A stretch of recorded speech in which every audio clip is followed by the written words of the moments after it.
My name's Dave Franck. I'm an aviation mechanic, pilot, and restore World War II airplanes. I own Aircraft Restoration Corporation. We rebuild small turboprops and light jets.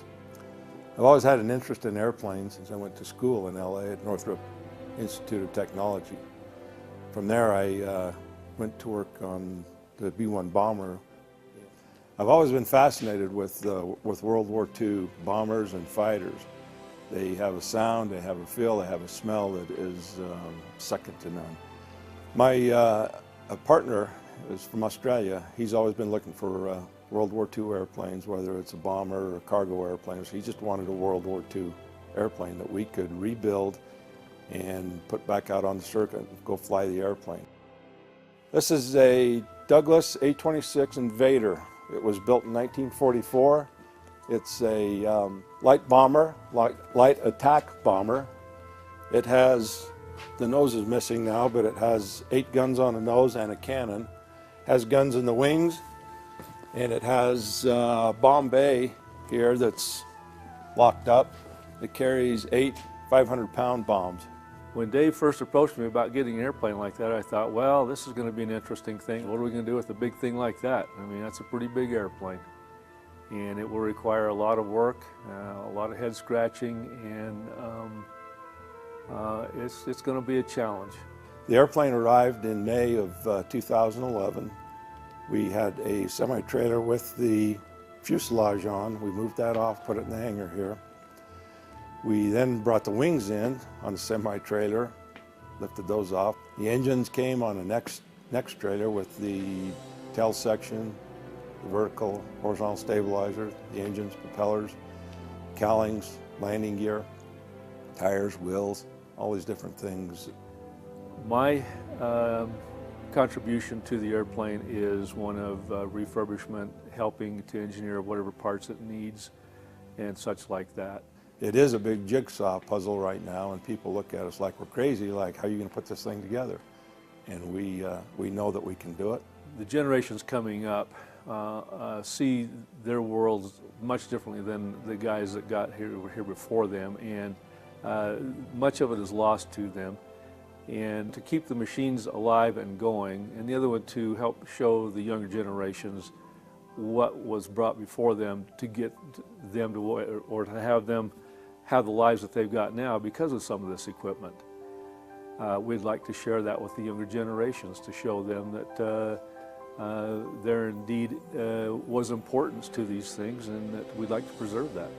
What we want to do is clean it out, make sure there's no corrosion, there's no damage to the airplane, reassemble it, put the engines back on, put the propellers back on, overhaul the landing gear. We're going to overhaul the airplane from the front to the rear and top to the bottom. And then we're going to take it out and run it. We're going to get it in with the air groups that give rides on airplanes, B-17s, the B-24s. There's a B-29 that's flying in Midland, Texas, called Fifi. Those guys get on those circuits and they will give rides to people. And we just want to be a part of that program to show people that we're supporting the air crews of the wars, the different wars that this airplane was involved with, and try and get those guys involved and see if they want to be a part of what we're doing here. Not on so much on a restoration level as just come in and let's talk about it, tell us your stories. And we've seen a lot of people who are very interested in just being a part of what the history of the airplane is. Right now, a lot of the work that's being done is done by volunteers. People will come in because there are a number of people who do have a desire to work on a piece of history like this. Admittedly, they're all mostly older guys. This type airplane was used in World War II in Europe and in the Pacific, also in Korea extensively, the Bay of Pigs, and in Vietnam. So it's one of the only bombers in the Air Force arsenal that has seen all 3. The airplane was built in 1944 by Douglas Aircraft Corporation. It was cost $252,000 at that time to build this airplane. in 1944 dollars.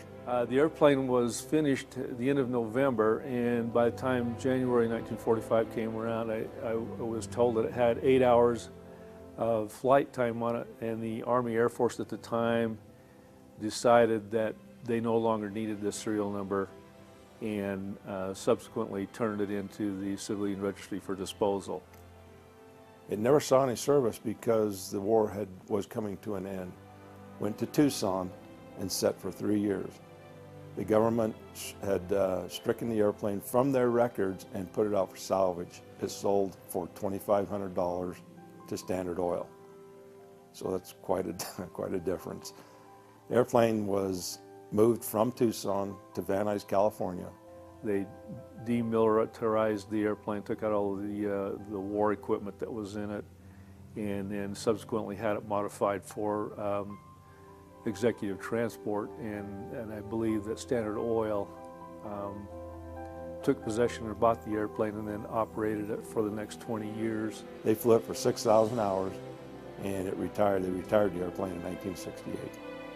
At that point, it went back into storage, ended up in Chicago, where a man from Washington bought the airplane and moved it to Washington, where he was going to restore it and bring it back to its original configuration, just like we're doing. He had an accident and died. The airplane was disassembled, moved to Arlington, Washington, where it sat for another 5 years. We picked it up from there, moved it to Provo, Utah, where we will restore the airplane here. Well, this is going to be a pretty massive project. The first thing right now is inventorying all the parts, what we've got, cleaning them up, inspecting them, refurbishing where we can, replacing what we need to, and then getting the airplane and all these big parts into fixtures and jigs and such like that, so we can move them around and get easier access to work on them. The engines are Pratt & Whitney R2800s. They're 2,000 horsepower each, and they are very thirsty. These engines will use 100 gallons each per hour in a high cruise configuration. So the engines have just been overhauled, and they are in very good shape. Propellers have just been overhauled. The control surfaces on the airplane have all been overhauled. We are in a very good position now to start assembling the airplane once we get to a point where we can expand our hangar and move everything out of the way so we can start the assembly. We did get microfilm rolls, and we did get an erection and field maintenance manuals that shows us a lot of the detailed parts and what they are, where they go, and basically how to put it together. So that's all good. It will still be a challenge even with these books, but yes, we do have those books, so that's good. We've got a lot of talent in Utah here that we can draw on with people who have assembled airplanes, who have background in World War II airplanes, and we intend to draw that expertise and those talents to help us build this airplane. There's going to be a lot of interior work to the thing, control cabling, electrical, of course interior work, seats and such like that. The work is going to be pretty extensive in terms of getting this thing back on its wheels and looking like the airplane that it used to be. This airplane, along with the B-17s, B-24s, B-25s, they were built. There was 2,500 of these airplanes built, of the A-26. It's one of the only attack bombers that there was in World War II. It had all roles. It was a bomber, and it was also an attack airplane. This airplane was faster in cruise than the Mustang.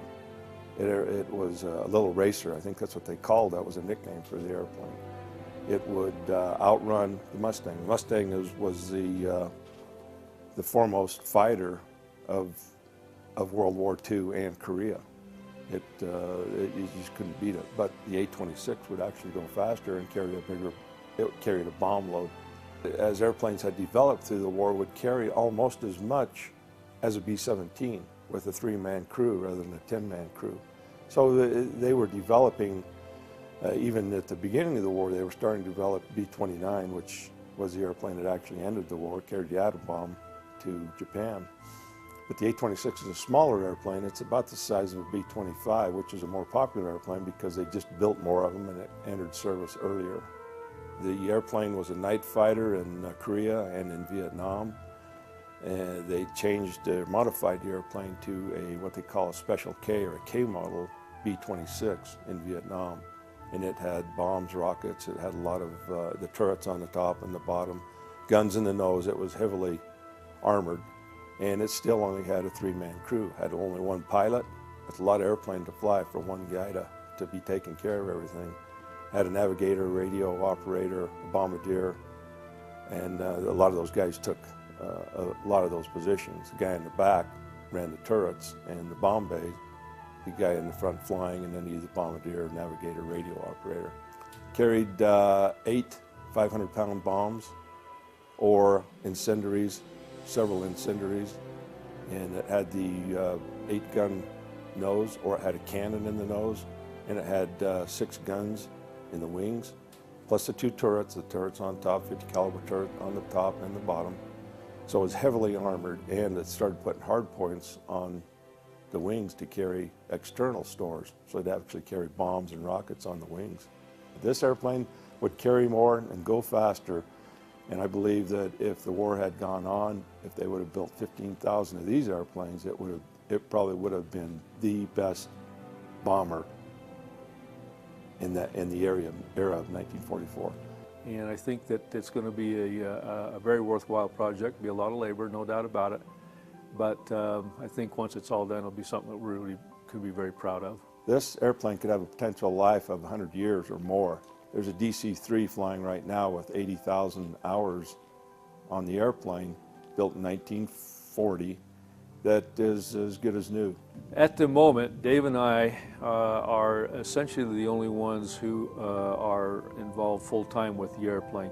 We do have people come in on occasion, but we would like to open it up to anybody else who has a desire to come in. I guess you could say it could be a community involvement project. It would be a project whereby we would like to share with the younger generation the facts of what the airplane is, and get anybody involved who has a desire to want to put hands on the airplane to get it back into flying status. If there was somebody out there who actually flew this airplane from Standard Oil or in World War II who has experience on the A-26, we'd really like to talk to you.